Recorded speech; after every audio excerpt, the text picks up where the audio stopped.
Belief is the enemy of knowing. All right, man. Welcome to Crow 777 Radio. This is hour one of episode 595. It's just me and Jason today, and we're going to be talking about a thing that is very telling if you consider factually what it actually means. We're going to talk about bells. Bells may be among some of the supposed oldest, I'll just call them musical instruments. Some of them are, some of them aren't. But as we unfold all this information about bells, it's going to culminate in the modern narrative where they want to pin on the Nazis the removal of, I don't know, hundreds of thousands of bells, lots, however many it actually was. And that's not the entire story, but it is the narrative that's shaping up. As an example, for the research, I was looking at Notre Dame because I know there were some bells there, and I think the originals got destroyed. There was one really big one that got left, and I wanted to know what happened after the fire. And what you find now is the search engines, like when I was writing for a news place, a fake news place, it's the same thing. A story is made somewhere, and then it just gets replicated as ad nauseum. And so the narrative that they want out in public is just repetitively posted across so many places that it's damn near impossible these days to get good information unless you know what you're doing. But as we jump in, consider what this actually means. In my eyes, the rise of what bells represent and what has happened with them represents the rise of darkness. And you'll see why as we get going. Anyhow, welcome, Jason. Oh, and a hot and going to be stormy afternoon. Yeah, how soon's that hurricane going to be on you? Tomorrow night is when they're saying, but we have storms coming in earlier today, too. Oh, it's terrible. I've gone a good week without sun, and, there's maybe 10 more days, supposedly. Today is the equinox for me as we record this, 9:25, and I really wanted to get a shot at the sun because I suspect the other body, the second sun, separates from behind the sun we see at this time. But anyhow, let's jump in and do what we can do here. The story of bells. A bell is a percussion instrument that is directly struck to deliver its sound. Most bells will have the shape of a hollow cup that will vibrate when struck in a single dominant tone, with its sides forming a resonator. The strike to the bell's surface may be made by an external hammer or mallet or an internal clapper or uvla. In small bells, a loose, sphere-like object might be enclosed within the body of the bell. Think of a jingle bell. Bells are usually cast from what is known as bell metal, which is a type of bronze, done so for its resonant properties. However, it can also be made from other hard materials, depending on the function. Some smaller bells, such as ornamental bells or cowbells, can be made from such things as cast or pressed metal, ceramic, or glass, but large bells, such as church, clock, and tower bells, are normally cast from the previously mentioned bell metal. So as we get into this, use good logic to consider, in your mind, when you think about bells, where do you associate them mostly? And I'm talking about the bells that look like bells, like a real bell, like the Liberty Bell, that idea. And actually, that should probably be part of the story. It's cracked, and that somehow is a symbol of good things. It's a damaged bell. That bell don't ring. But anyhow, to get back to the point, as we get through this, consider what the bells were intentionally used for up front, because this becomes a story at the end of Hell's Bells. In other words, the metal that makes the bells makes one sound now. And then after we get through the narrative, the metal that was used in those bells is making an entirely different sound. Just to cue it up. Go ahead, Jason. Small bells were originally made with what is called the lost wax process. Large bells, however, are cast mouth downwards by filling the airspace in a two-part mold with molten metal. Such a mold has an outer section that is clamped to a base plate on which an inner core has been constructed. Large bells are generally made from approximately 80% copper and 20% tin. This is called bell metal. This has been found to empirically give the most pleasant tone. That being said, the tone of a bell is predominantly because of its shape. A bell is considered to have a good tone when it is in tune with itself. In Western bell founding, this is known as the harmonic tuning of a bell, which results in the bell's strongest harmonics being in harmony with each other as well as the strike note. This will produce the brightest and purest sound, which is obviously desirable. A huge amount of effort has been expended over the centuries in finding the shape which will produce the harmonically tuned bell. The traditional harmonically tuned bell will have a minor third as a main harmonic. So in my view, the way we think about bells, what we see of bells, what they sound like today is vastly different from what they once were, which is why this story is going to culminate in the ravaging of a massive number of bells to be melted down. Think about the alchemy in it when we start to say things like it's this much copper, this much tin. There's a planetary involvement in the old way people used to think about sciences when it was tied directly to nature. And the amount of skill just to make metal, think about way back in the day when people were first discovering how to make metal. It was a big deal. And those were very skilled artisans of the time.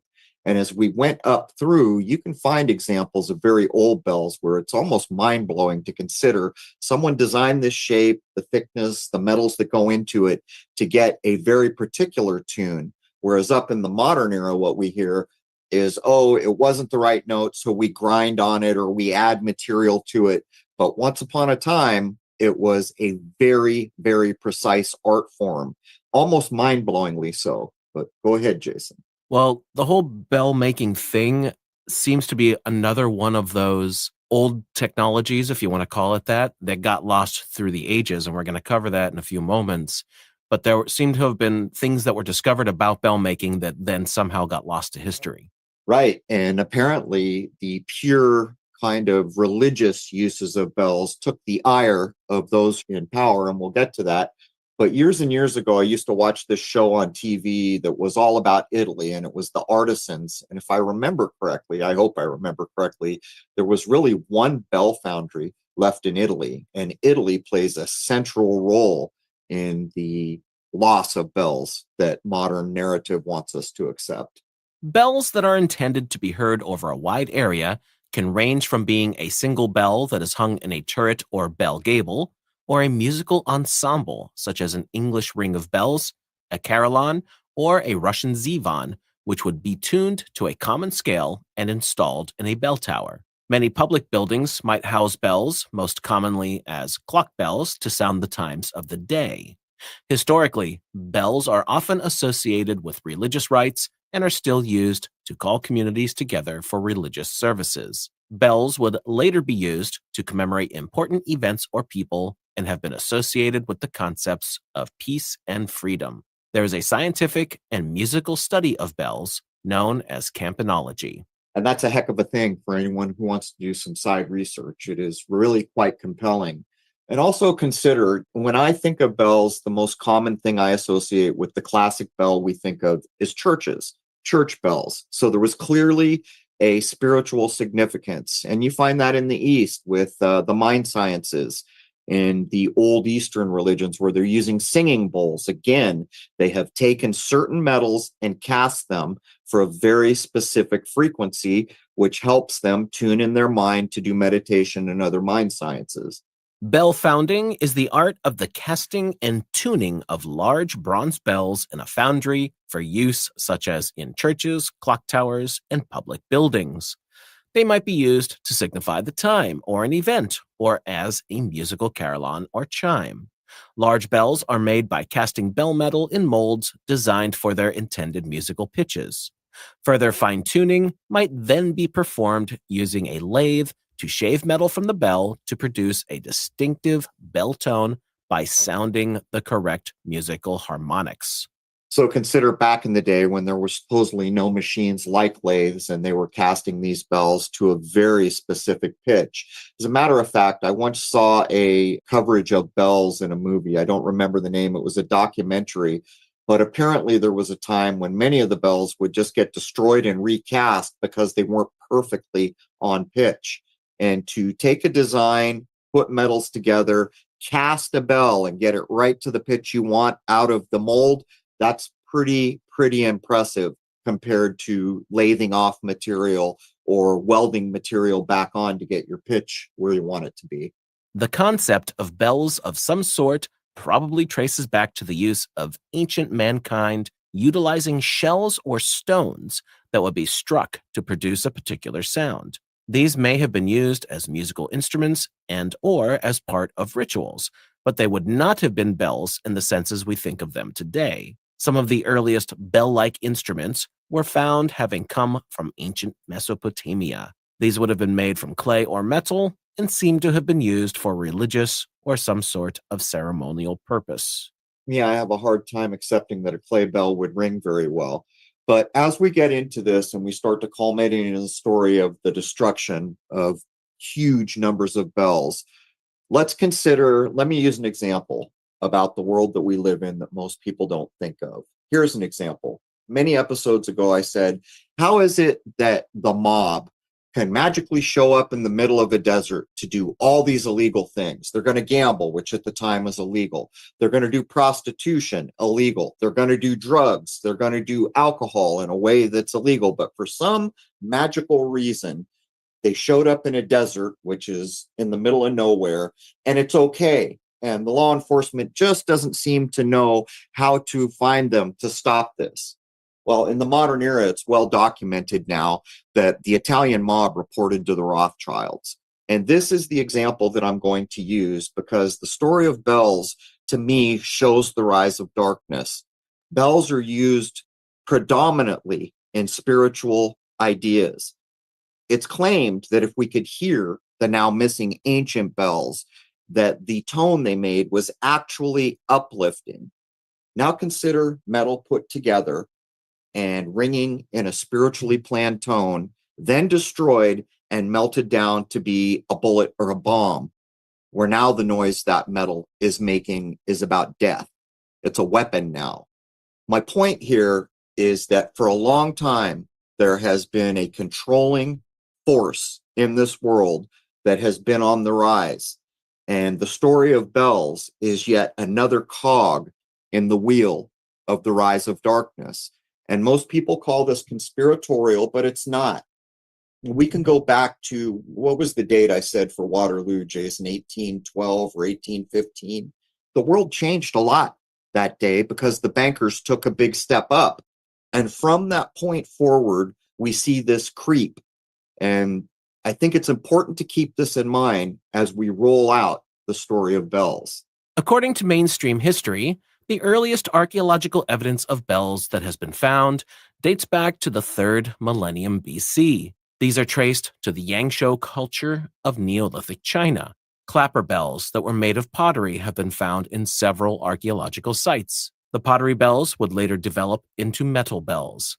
In West Asia, the first bells would start to appear around 1000 BC. The earliest metal bells found are dated to about 2000 BC. With the emergence of other kinds of bells during the Shang dynasty, which existed from approximately 1600 to 1050 BC, they were being relegated to subservient functions. They were also found to be part of horse and chariot gear, as well as collar bells on dogs. By the 13th century BC, bells that could weigh over 330 pounds were begun to be cast in China. After 1000 AD, iron became the most commonly used metal for bells, as opposed to bronze. The earliest dated iron bell was manufactured in the year 1079, which was found in the Hubei province. Well, I think it's safe to assume, Jason, that bells played an important role, not just spiritually, but in lots of ways. Like, I don't want to lose my cow, so there's a manufacturer of bells for that. Everyone's familiar with the idea of sleigh bells. Maybe that's a similar idea, being able to locate someone. But if you look at what that story that's being painted about the importance of bell in cultural society back then to what it's become now, I mean, I don't even know, Jason, but I'm willing to bet there's not too many bell foundries in the United States. And again, I'm reasonably sure, not 100%. I think there's one main bell maker in ancient Italy, which has a long history with bells. From an article from the University of Houston. Today, some 2,000-year-old bells reveal a secret. The University of Houston's College of Engineering presents this series about the machines that make our civilization run and the people whose ingenuity created them. Just after the turn of this century, this was the 20th century, by the way, archaeologists started finding curious sets of bronze bells in tombs throughout China. They range from 2,000 to 3,600 years old, and they have an odd shape. They look like truncated cones that have been slightly squashed, something like our cowbells, but they don't have clappers. They were meant to be struck. They're called zong bells. Thousands of these bells had been unearthed by the late 1970s, and their strange secret still hadn't yet come to light. The secret was actually seen and missed in 1957 when the National Music Research Institute in China played a set of these bells in concert. The players were rehearsing a piece with the unpromising title, "The East is Red." The E-bell was missing in one octave, but then a player found he could get that sound by striking the C bell on its side. He found that the bell played two tones, a third apart. That was taken as a coincidence. But 20 years later, Chinese musicologists examining a set of these bells discovered that every bell in the set had the same property. It had two tones, either a third or a minor third apart. Then they found that many of these bells even had marks on the side to show players where to strike the bells to get the two tones. Each bell was, in fact, meant to be two bells in one. The importance of this discovery is clearer if we realize that the Western cathedral bell was the result of 1,000 years of development. Bells are very hard to make, yet these much older zong bells are remarkably sophisticated. They have a rich tone, but they need far less bronze to get it. And then they produce two sounds for the cost of one. We have nothing like them in our vast instrumental armory today. Acousticians are now coming to understand how they work. Musicians are finding they were really quite hard to play. And yet this technology, which also took 1,000 years to perfect, completely died out during the Han period, during the rise of the Roman Caesars. It was a remarkable technology and a remarkable art, yet it completely vanished. It's easy to look right at something that's very sophisticated without seeing the sophistication. It took us 80 years to catch on to these remarkable but unassuming bells. The best inventions are like that. In the best inventions, elegance masquerades as simplicity. Yeah, it also masquerades as something else. Think of the art form and the duration of time that must have went into the art form to get craftsmen to not just make, design, and craft a bell that hit a pitch, but two pitches. That tells you the level, but here's the same story again, the rise of darkness. Even in this convoluted description, there's this magical use of bells and this unbelievably spot-on creation of a thing that makes two tones. And what stopped it? It was the rise of the Roman Caesars. And there is the shadow of darkness coming into our world. Recently, there have been claims, to get a little off point, that the movie John Wick was hitting it spot on when they had their highest guy in the world above the high table was an Arab in the middle of the desert. Well, recently there are people who are documenting that the names that we're so familiar with that started the fall, the dark fall of the world that is culminating now, we're in the Vatican. Names like Farnese, they're now claiming that those are Middle Eastern names that come from a place that would be modern Iraq. So even in the modern telling of some violent movie like John Wick, they seem to know where the head of this problem we've got in the world is. And here again in the story of bells, they point the finger. Well, what happened to this amazing art form that's almost unbelievable in its precision? Well, the Roman Caesars. That's the reason for the end. From an article on archaeologymag.com, a total of 24 well-preserved Chinese bingzong, also known as chime bells, have recently been discovered in the ruins of an ancient city near Zhengzhou, the capital city of Henan province in central China. The bianzong dates back over 2,000 years to the spring and autumn period, 770 BC to 476 BC. This significant archaeological find was located in a sacrificial pit near the remains of a palace. Bianzong are ancient Chinese musical instruments consisting of a set of bronze bells that produce melodious sounds when struck with a mallet. What makes these chime bells unique is their lens-shaped section, distinctive cutaway profile on the bell mouth, and 36 studs or bosses symmetrically placed around the body, allowing them to produce two different musical tones depending on where they are struck. This characteristic has earned them the nickname one bell, two sounds. And one has to imagine what the frequency actually is. I noticed in the description that you gave, Jason, there's saying like E or C, and we think of it in the frequencies and notes we play, and yet we know darn well that the way that music is delivered to us was intentionally perverted in the 30s. When the way music is delivered, the frequency was changed by only 8 cycles a second, but it's pretty clear at this point that it was meant to do what it does, and it's not meant to spiritually uplift you. It's meant to go the opposite direction and be excitable and do these things. So is it true that if we took these bells and measured them, that we would find a much more spiritual, or maybe I should just say a frequency much more tied to nature than the kind of synthetic sounds that we are subject to now? Well, we got to think about the fact that they were able to make sets of bells, not just able to produce two sounds each, which is incredible in and of itself, but that they could replicate multiple bells so that they could be played together and be in tune with each other. That's quite impressive. It's incredible. And then to mark where they're to be struck and to have no hint of, oh, well, we shaved material off here, or we welded, or, put a bolt on it here to get the tune where we wanted it. Nope, they were breaking the mold.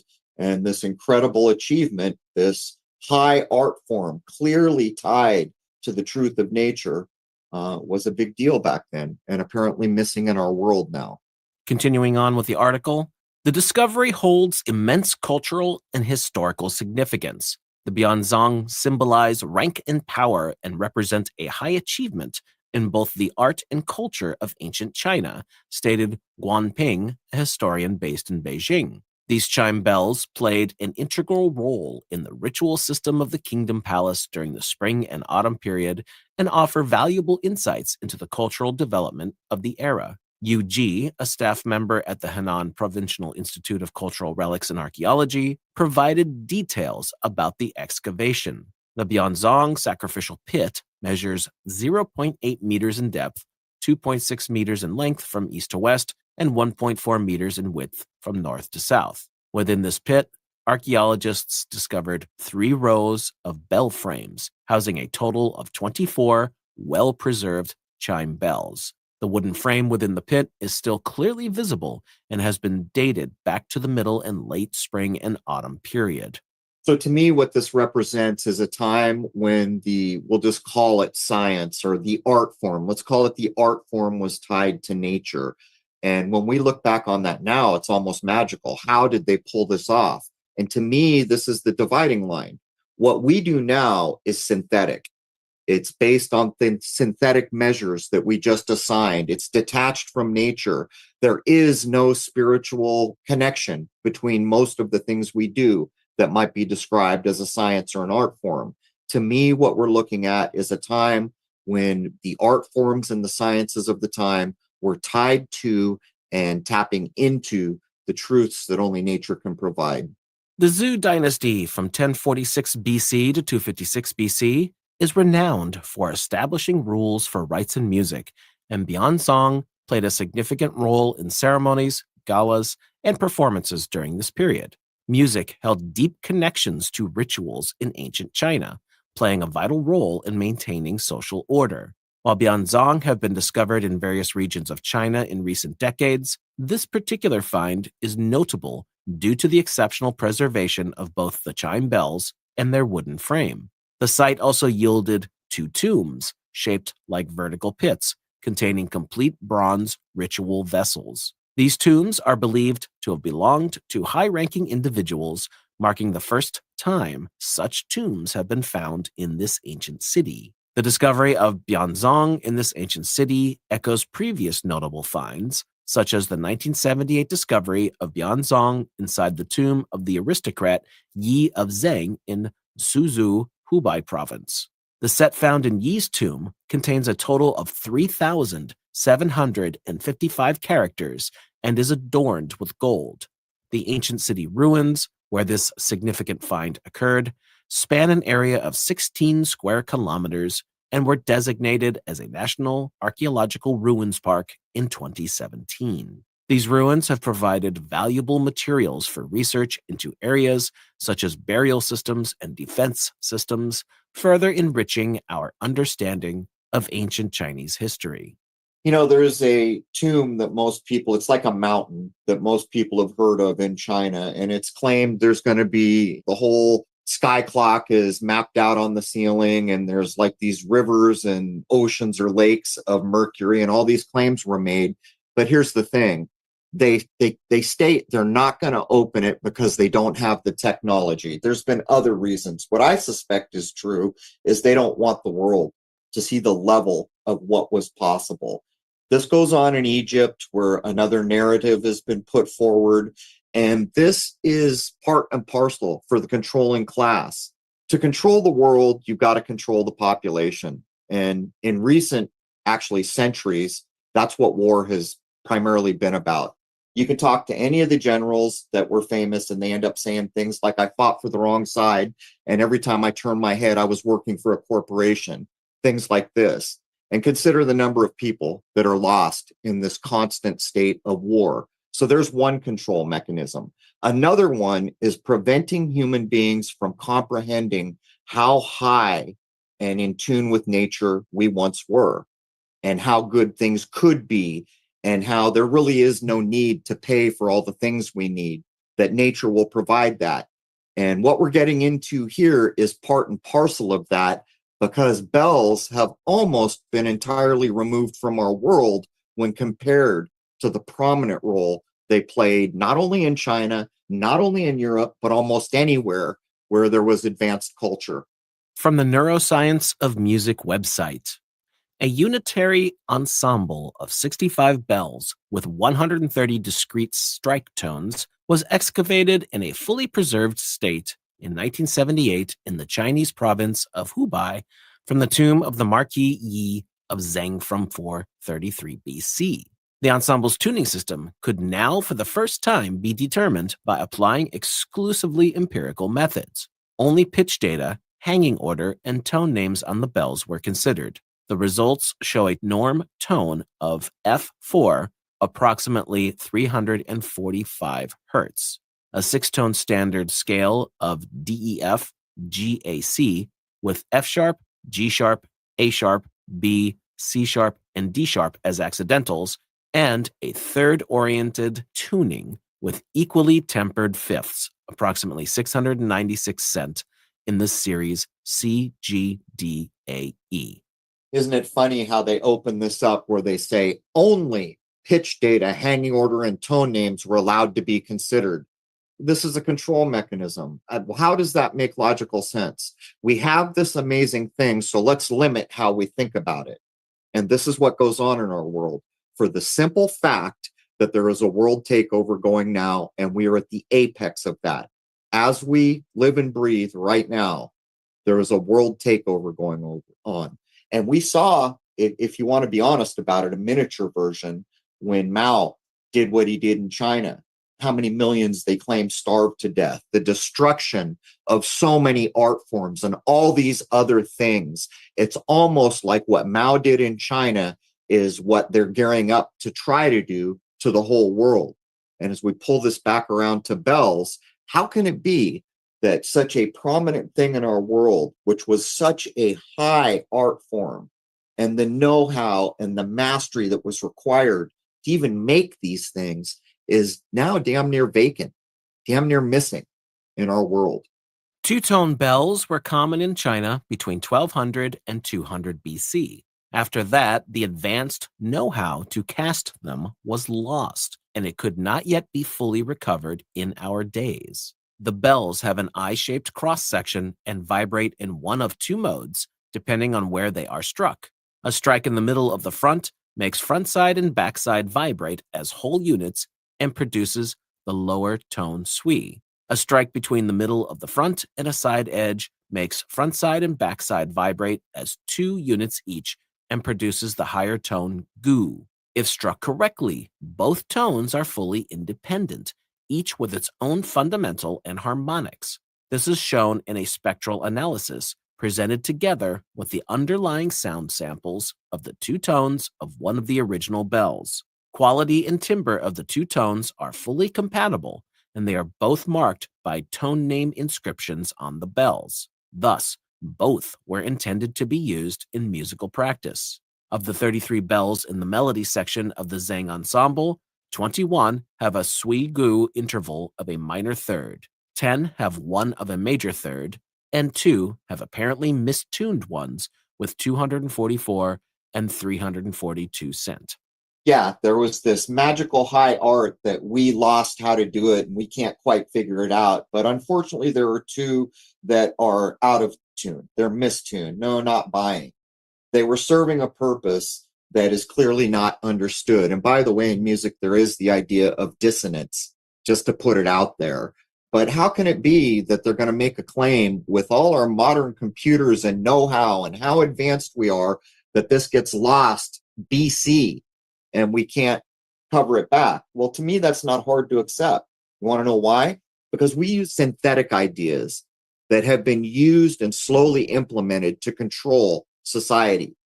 That's been the whole game, from education, from the languages we speak, to the math we use, to everything has been slowly implemented as mechanisms of control for the world takeover that is apexing right now.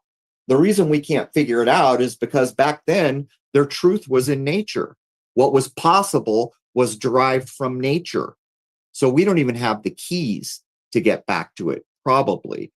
But this little end part where they're going to describe how amazing it is and then make the claim that, oh, unfortunately, a couple of them were mistuned. Well, not buying. This was a high art form.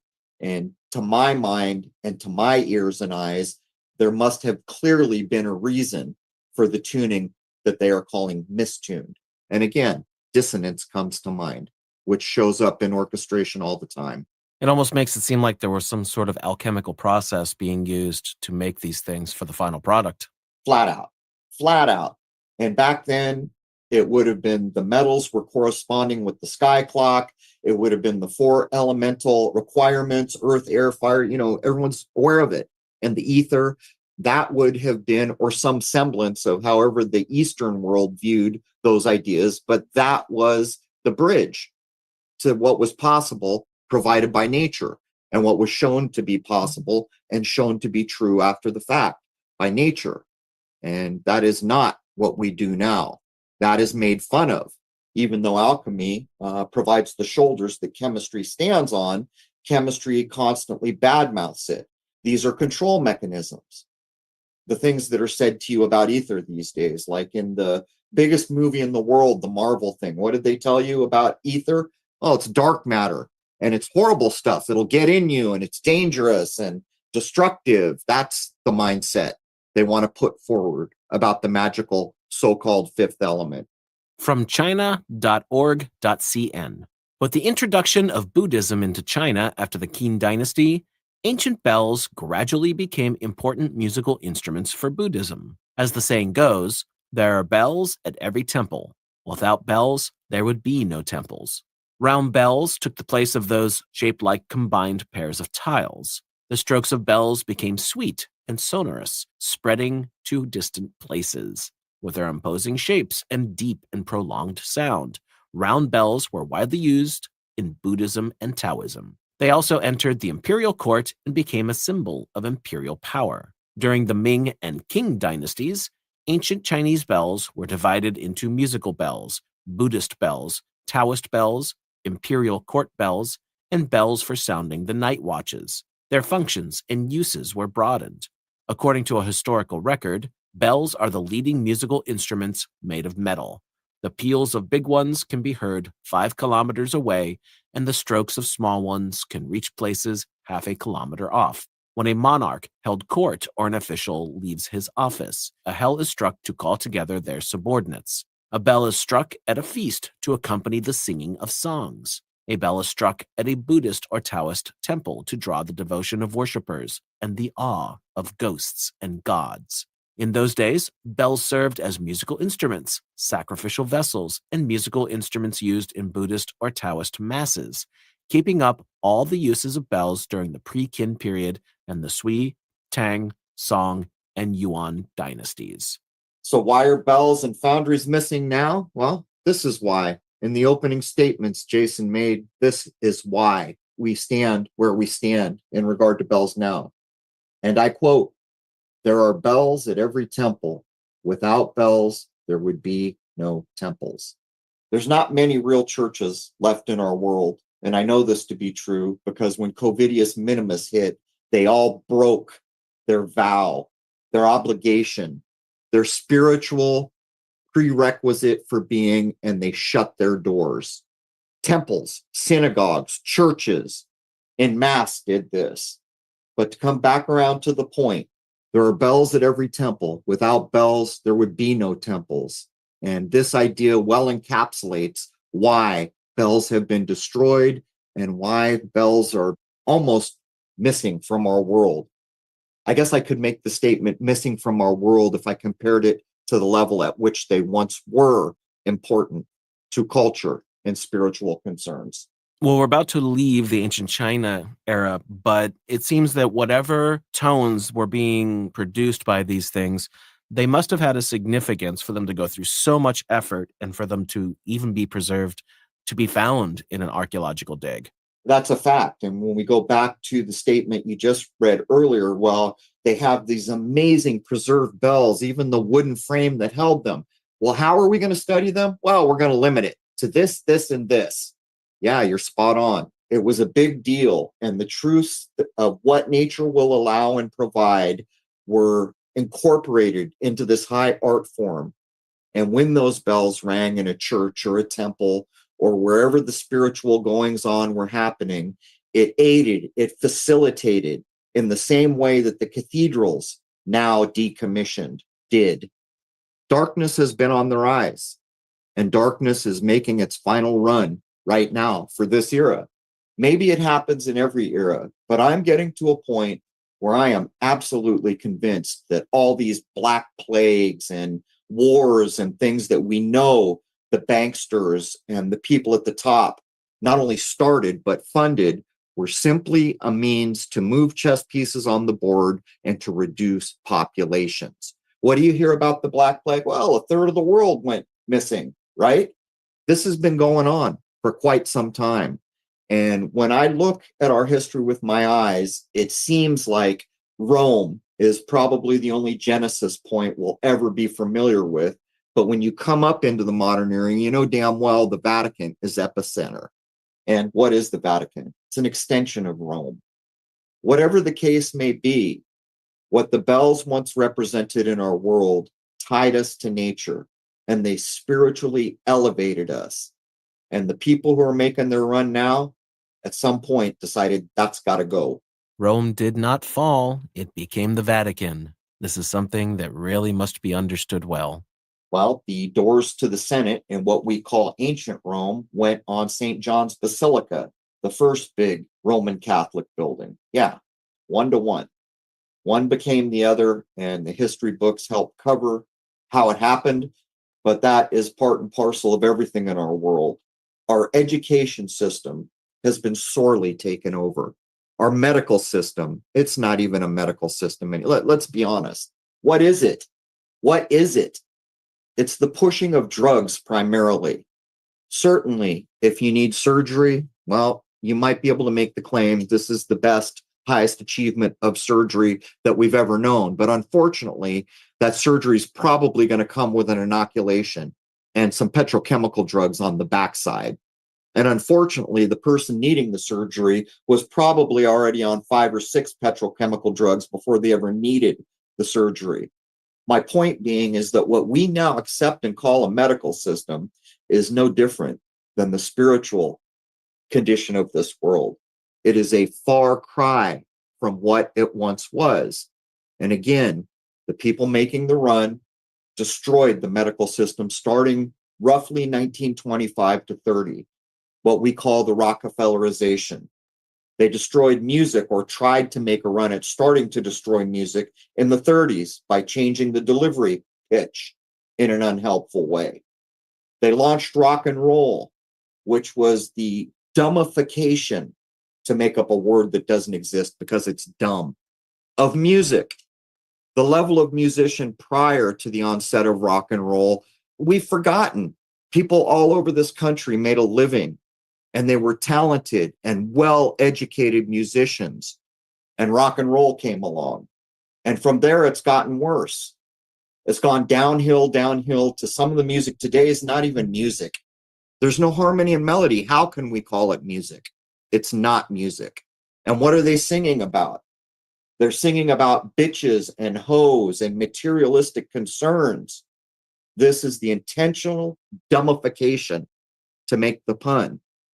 And when we pull it back around to bells, it's just another spoke on the same wheel. It's just that the spoke we're talking about has directly to do with spiritual concerns and the uplifting of the human condition. As of the recording of this show, a lot has been coming to light about what rap music and that whole genre was actually for.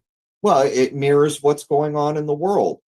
They're trying to play gender games. And the only reason they care is for the same reason, one of the reasons they make war, to reduce populations. What can we implement here to ensure there's fewer babies in the world? But this whole arrested the mogul guy thing is just a reflection of what the so-called woke society is pushing in general. It's just a mirror of itself and its corruption. It's corruption at the highest levels that it can't go on for much longer. But the push to get the body count, this has happened. We're not quite sure to what degree. But to pull it back around to the topic at hand, bells were a big deal. They were tied to spiritual concerns, probably primarily. And the know-how and art and craftsmanship that it took to operate at that level was tied to nature. And you can't do better than that. Not here, anyhow. And look around. How many bell foundries do you see? How many church bells do you hear ringing? The Eastern organizations that use them in their mind sciences. I just read an article this morning that told me bells represent both Christ and the devil, because when church uses them, that's for Christ. But when a meditative art that uses the mind sciences use them, that's clearly the devil. This is the modern takeover of the human mind as one of the faculties required to try to achieve the takeover that's culminating right now. Moving to the time of ancient Egypt around 1500 BC, bells were made of bronze or copper and were mostly used for ritualistic purposes. Smaller bells were used as amulets and charms and were worn to ward off evil spirits. They might also be placed in homes.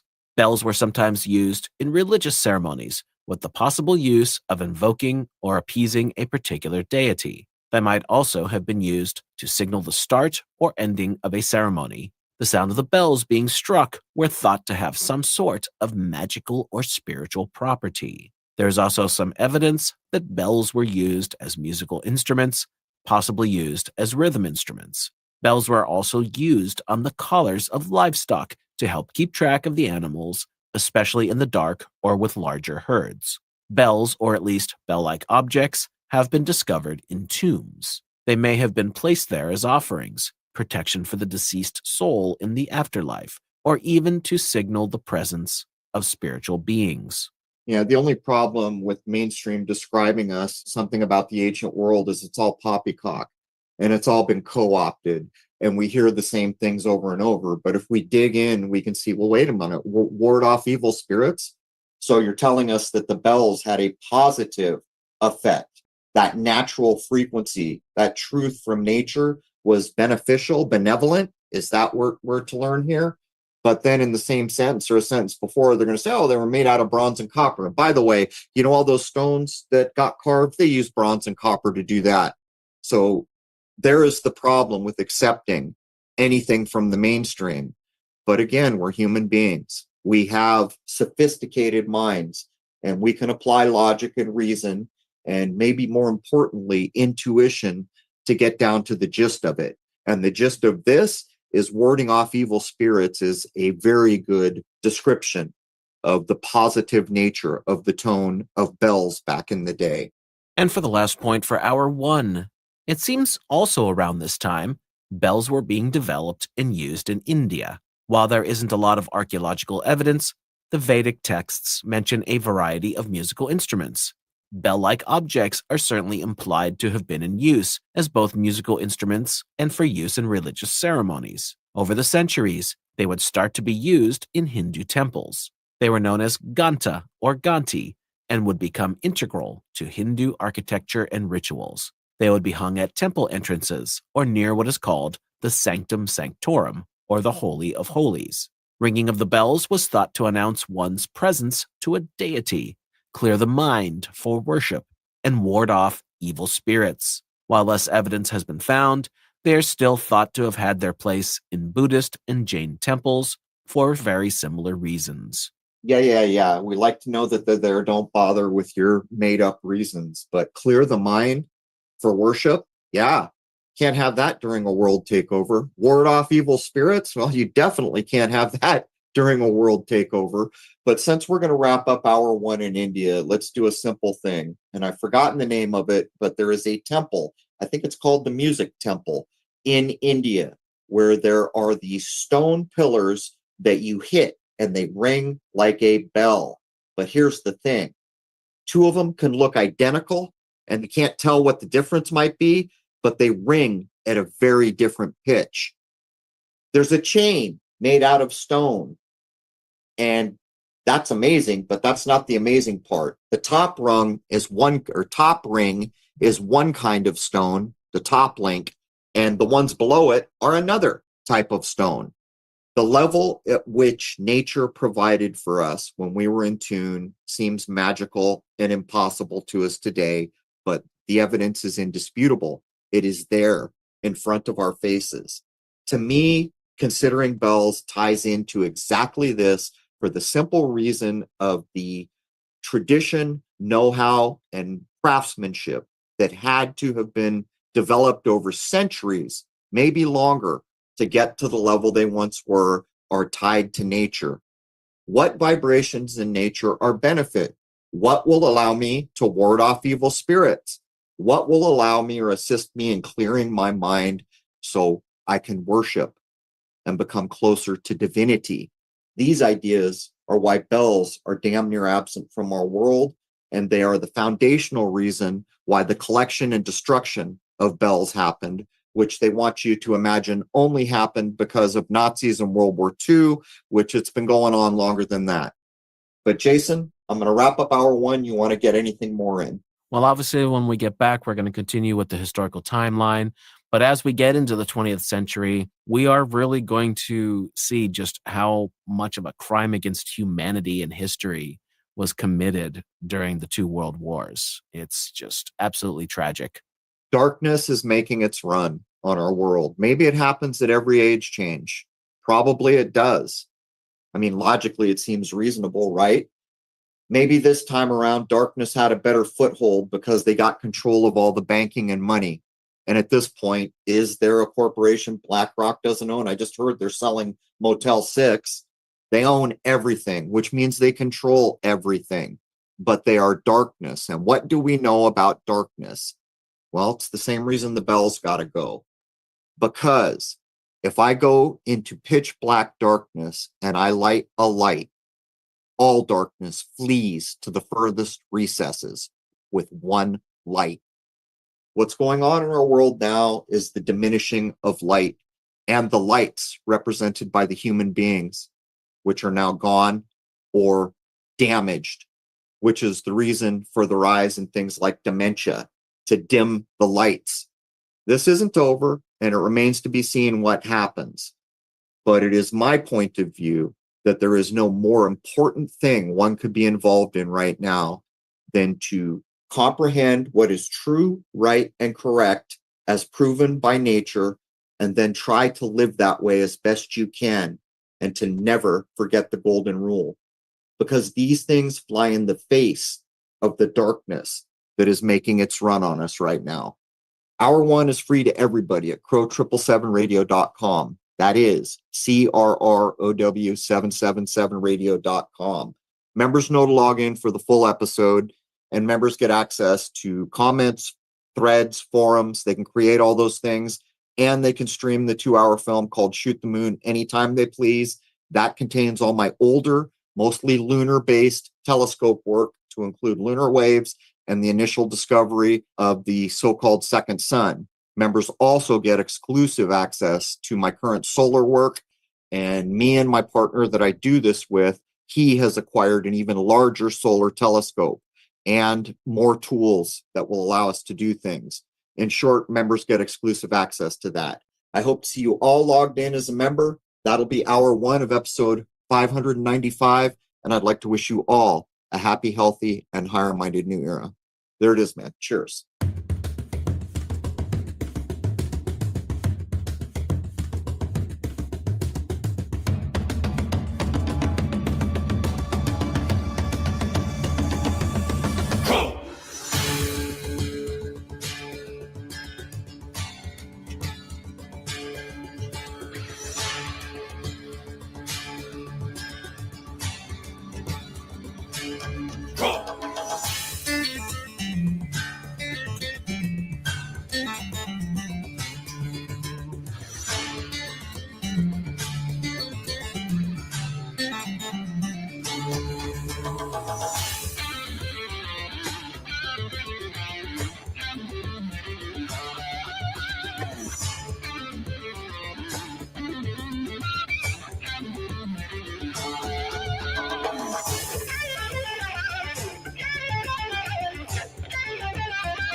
Belief is the enemy of knowing.